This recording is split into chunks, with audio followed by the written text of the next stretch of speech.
Voilà, après avoir entendu ces deux évangiles, ce texte d'Isaïe et Philippiens, on dirait que ça, c'est suffisant. Tout est dit et on pourrait laisser résonner ces mots simplement dans le silence. Je vais quand même donner une petite méditation pour pouvoir rentrer ensemble, essayer de rentrer encore un peu plus ensemble dans ce mystère que nous célébrons aujourd'hui.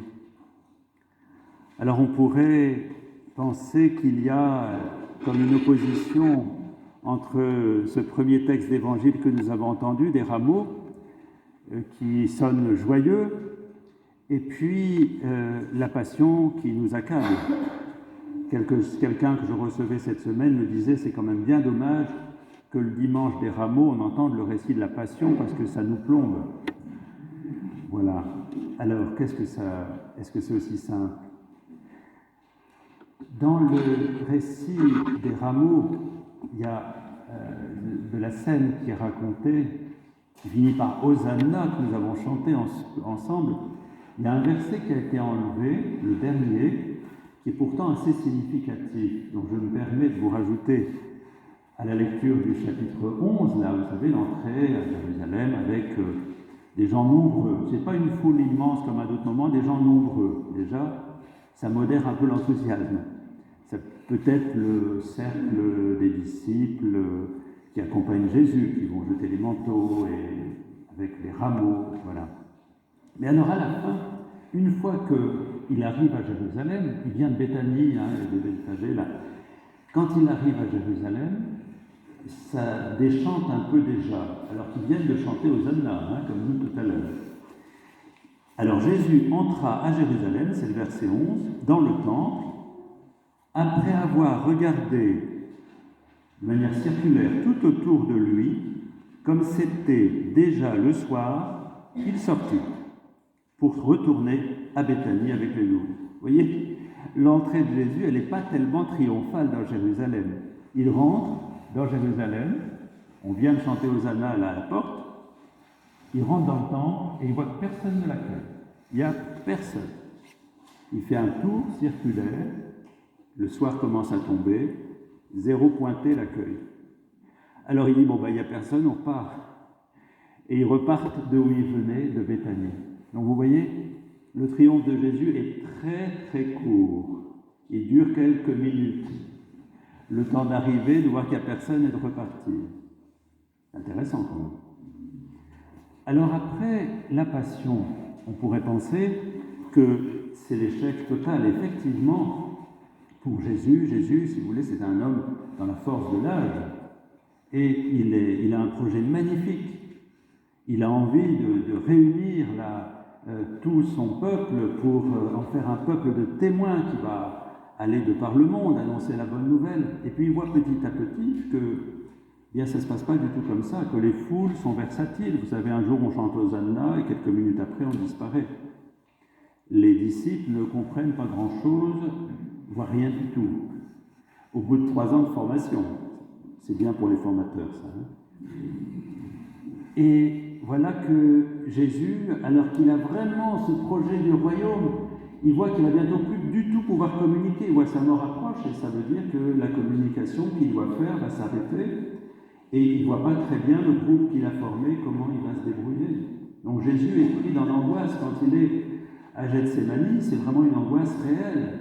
Mais comment ton projet, Père, va se réaliser maintenant que je vais disparaître? Vous voyez? Et en même temps, ce qui est magnifique, à ce moment-là, à Gethsémani, vous avez entendu comment il parle à son Père à ce moment-là, comment il l'appelle? Abba. C'est la première fois dans l'Évangile que quelqu'un s'adresse à Dieu en lui disant Abba. Abba, ça veut dire petit papa chéri. C'est pas rien. C'est un mot d'une immense tendresse. Et c'est au moment où Jésus voit que tout fout le camp, que voilà, ça ne va pas se réaliser du tout comme il le pensait, qu'il donne la plus tendre parole à son Père. C'est-à-dire qu'il ne va pas lâcher la main du Père. Il garde la confiance. une confiance aveugle, parce qu'il n'y a rien qui dit comment ça peut se réaliser maintenant. Jésus est dans la foi, une foi nue, et il avance en tenant la main du Père. Non pas ce que je veux, Abba, Papa, mais comme tu sais que ça doit se faire. Et alors on arrive à la fin de l'histoire. Vous savez, le matin de cette passion, avant que le jour se lève, quelqu'un a dit « Cet homme-là, je ne le connais pas. » Vous savez qui c'est? Non? C'est Pierre. C'est pas étonnant, chef des apôtres. Cet homme-là, je ne le connais pas. Et à la fin de la journée, avant que le soir tombe, un autre homme va dire « Cet homme-là est vraiment le Fils de Dieu. » Vous savez qui le dit? Un païen, centurion. C'est extraordinaire. Et là, il y a quelque chose de magnifique. C'est-à-dire qu'on était parti d'un petit groupe d'apôtres, et à travers le centurion, c'est le monde entier qui s'ouvre au fait que le Christ est vraiment le Sauveur, le Fils de Dieu, le Messie pour tous. Et vous voyez, ce n'est pas quelque chose, là, c'est terrible, et en même temps, c'est quelque chose d'extrêmement lumineux. Alors que le jour n'est pas encore tout à fait disparu, il y a un jour qui s'éclaire pour l'humanité entière et pour chacun et chacune d'entre nous. Parce qu'à la suite du centurion, non pas de l'apôtre, mais du centurion, nous pouvons dire vraiment celui-ci est le Fils de Dieu. Donc la passion s'achève sur la résurrection de l'espérance. Et elle a été portée par la confiance de Jésus. De A à Z, il n'a pas lâché la main du Père. Ce qui fait que le centurion, le païen, celui qui est en train de le crucifier, reconnaît que dans cet homme qui a gardé la confiance, et pourquoi il le dit? Contrairement à l'évangile de Matthieu, où Matthieu dit que le centurion s'est converti parce qu'il y a eu un tremblement de terre. Alors ça l'a impressionné. Marc ne dit pas ça du tout. En voyant comment Jésus est mort, c'est-à-dire dans cette paix, dans cette confiance, dans cet abandon, dans cet amour, il s'est converti. Rien qu'en regardant cet homme qui est en train de mourir, il se rend compte de la présence de celui qui ouvre à la vie. Bien, chers frères et sœurs, là, on commence la semaine sainte. Eh bien, c'est dans cette lumière que je vous propose, parce que si on ne regarde pas la résurrection, on ne comprend rien à la passion. Tout s'éclaire par la résurrection. Donc vous voyez, on a été ouvert, on est passé de la nuit du « je ne connais pas cet homme » à l'immense clarté du « vraiment cet homme était le Fils de Dieu ».